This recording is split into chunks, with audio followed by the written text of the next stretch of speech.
Can I beat a genuine hardcore Nuzlocke without having done such a thing in my life? That's what you're about to see. And who am I? I'm Phantom. I like to watch Nuzlocking content, but I didn't have the courage to embrace the challenge myself. But now with free time in my hands, I decided I will embark on this journey.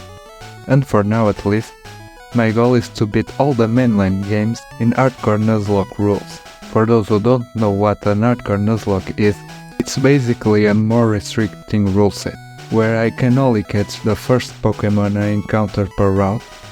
If a Pokemon faints, it's dead for good and must be permanently blocked, or just released.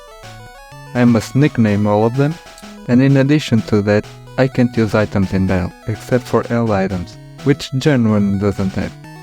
And I can't overlevel my mons past the next gym leader's ace. With that said, let's start our Nuzlocke career, where this franchise also started, Pokemon Red. So let's start from the beginning, where we pick our starter. I decided to play safe and went for Bulbasaur, which is also my favorite by the way. Routes 1, 22 and Viridian Forest gave a 3 boring encounters, nothing special happened here. Dino Frog the Bulbasaur just rips through Brock's Geodude and Onix like they were made of paper, and with that, Boulder Badge is ours. Some irrelevant trainers and a Magikarp leader, we reach the end of Mount Moon, and we defeat a Rocket Grunt and a Super Nerd that stand in our way to Cerulean City. Then we grab Lord Helix himself and proceed to evolve our little fellas, and we level them up to the level cap. Misty just goes down to another Vine Whip spam and Cascade Badge is ours. With 2 badges in our pocket, it's time for Nugget Bridge. We get stopped by a rival Blue, so we have to fight him. He leads with Pidgeotto, which falls to Fang the Raticate Hyper Fang plus Quick Attack combo. Blue then goes for Abra, but since he only knows Teleport, it's safe to stay and take him out. Rattata is next and Fang gets a triple kill with Hyper Fang crit. Charmander also falls to Fang, which makes him the absolute MVP for this fight. Routes 1, 22 and Viridian Forest gave a 3 boring encounters. After the battle and facing the gauntlet of Nugget Bridge, we go to Bill's house, where we help him to get back to his human form, getting reward with the SS ticket, and with that, we can continue with our journey. Reaching Vermilion and visiting the SS Saint to get the Cut Gem, we face off against Blue once again. And this time around we lead with Rampage the Gyarados and 2 shots with Bubble Beam. Another Bubble Beam leaves Raticate with 1 HP, so we proceed to finishing him off with a tackle. Kadabra comes next and I go for a bite. Forgetting Dark type doesn't exist in Gen 1, so this move is a normal type. That's not the only mechanic I forgot while battling our rival, but more on that later. But despite that, we managed to get the Oko there. Charmeleon is next, but Bubble Beam makes short work of the Fiery Lizard. That way accomplishing the sweep against Blue and clearing our way to get the Cuddy Gem and challenging Lieutenant Surge for the 3rd bench. But before that we stop by Diglett cave to, you guessed it, catch a Diglett for the upcoming electric type gym. The battle against Surge goes smooth with our new friend Quake, the Diglett. With some dig spam we were able to claim Thunder Badge, and with that a new level cap opens and we have 3 badges under our belt. After a tedious expedition through Rock Tunnel, we reach Lavender Town, but that's not important for now. But in Celadon City we pretty much win the run. You know, it's my first Nuzlocke, and I'm not a competitive pro or something, but I know there's a guaranteed encounter that it's pretty busted. You thought it was easy? No it isn't, and come with me. I'll show you step by step how to get this busted encounter. First, go to this house south of the game corner. Then go to the game corner and buy 200 coins. Go to the next door to the right and buy yourself an Abra. Proceed to evolve it, and then go to the Celadon department store rooftop and buy yourself any drink. Go to the Saffron Gate, give the drink to the gatekeeper, and then go to the house east of the Poke Center and get yourself the Psychic TM. Teach it to your Kadabra and then proceed to evolve it with your very real Game Boy Color. And that's it, now you pretty much have a nuke in your team. Mine is named Magnus for this run. And now with our little psychic fellow we take down Erica as easily as it goes. This thing is just broken. After invading the Game Corner's basement, we have our first showdown against Giovanni, Team Rocket boss.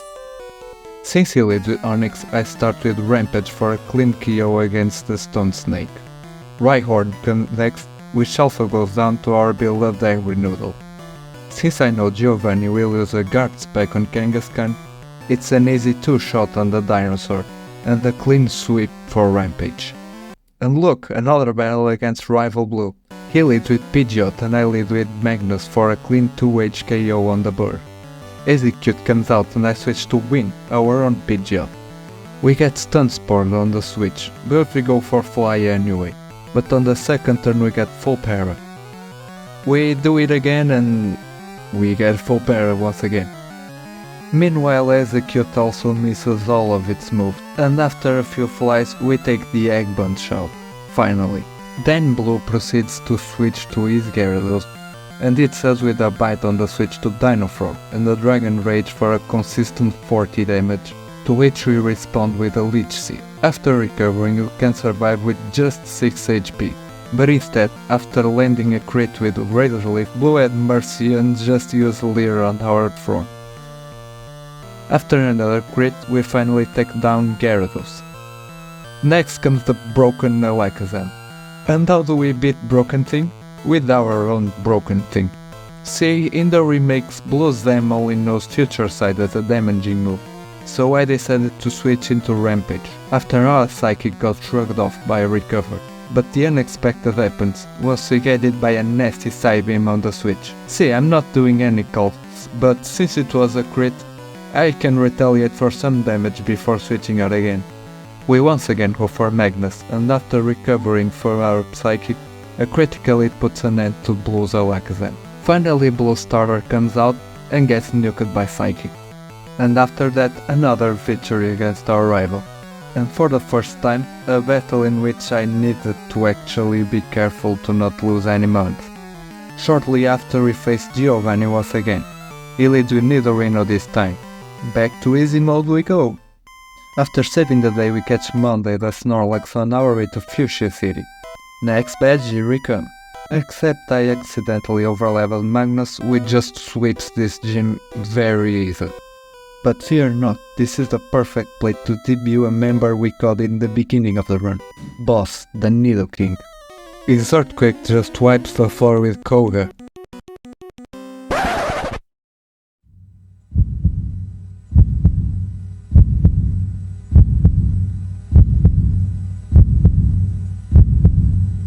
Oh my god, they did it just right. What a great debut for our monstrosity, Boss, the Nidoking. Back to Saffron City we go to face Sabrina, still deathless. You know, Psychic type is broken in Gen 1 as a whole, and Sabrina has his own Alaka. Never mind, even paralyzed and risking crits, Rampage solos Sabrina and March badge is ours. Blaine and Giovanni are also free to our Angry Noodle too, by the way. We collected the 8 gym badges and saved the world, but we can't get to the victory road before battling against our rival Blue once again.